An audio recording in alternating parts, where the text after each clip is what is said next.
నమస్తే అండి. మీ పేరు? నా పేరు షేక్ షాబాషి అండి, పశ్చిమ నియోజకవర్గం విజయవాడ. ఇక్కడ ఆసిఫ్ గారు నిలబడుతున్నారు కదండి. ఈసారి మొదటిసారి నిలబడుతున్నారు. సో ఇప్పుడు ఆయన గెలిచే అవకాశాలు ఉన్నాయంటారా ఇక్కడ?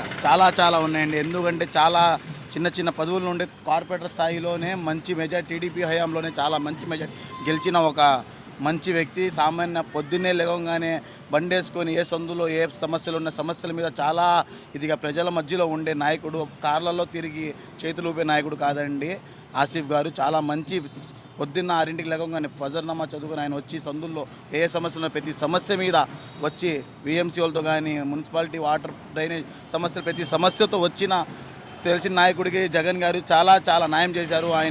ఆయన రాబోయే కాలం మంచి భవిష్యత్తు ఉండిద్దని జగన్మోహన్ రెడ్డి గారే చెప్పారు. అట్లాగనే ఈ 2024లో కూడా ఆయన మంచి మెజారిటీతో గెలుస్తారని ఆశిస్తున్నామండి. ఇప్పుడు మొన్న జగన్ గారు సభలో ఒక డైలాగ్ చెప్పారు కదా, సైకిల్ బయట ఉండాలి, గ్లాస్ సింక్లో ఉండాలి, ఫ్యాన్ ఇంట్లో ఉండాలని. దీన్ని మీరు ఎట్లా అంటారు? 100%గా ఉండిద్దండి. ప్రజల్లో గుండెల్లో ఉన్నాడండి జగన్మోహన్ రెడ్డి అనే ఆయన. చూశారుగా మొన్న ఏలూరు కానీ దాని తర్వాత అనంతపురం కానీ ప్రజలే ముందుకు వచ్చి 500-600 ఇచ్చి తెప్పించే నాయకులం కాదండి. ప్రజలు సంపూర్ణంగా వచ్చి జగన్మోహన్ రెడ్డి గారికి ఏ విధంగా మేము సిద్ధమని మీరే చూస్తున్నారు. లక్షల్లో కోట్లలో వెళ్ళిపోతారండి రేపు రోజు జనం.